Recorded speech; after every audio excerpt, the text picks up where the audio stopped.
चार पांच चीजें जो हम बार बार पूछते हैं उसका जवाब देने की बजाय एक ताना जनी, गाली गलोच, एक नई किस्म का शुरू कर दिया जाता है। और ठीक है, जब वो ज़रा करें तो हम समझते हैं कि शायद उनको अपनी नौकरी का मसला है, लेकिन जब क़यादतें खुद शुरू कर दें और बजाय जवाब देने के, तो मेरे ख्याल में ये बड़ी ज्यादती की बात है।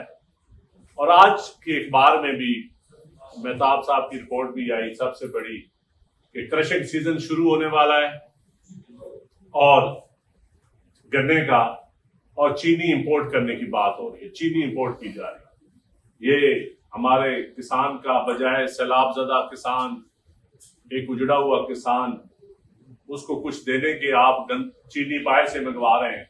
और पिछले दिनों मैंने प्रेस कॉन्फ्रेंस की थी तो मैंने आपको एक अपनी तहसीलों का, जिलों का एक वारदात बताई थी जो डिप्टी कमिश्नर, असिस्टेंट कमिश्नर की ज़ेरे निगरानी हो रही है कि 2 ट्रक चीनी मंगवाई जाती है, 4 ट्रक मंगवाई जाती है डेली। असिस्टेंट कमिश्नर तो वो दुकानों को 2-2 बोरियां देते हैं, बाकी ब्लैक में बेच रहे हैं। चीनी की शॉर्टेज नहीं है, लेकिन ये किसके लिए चीनी इंपोर्ट हो रही है?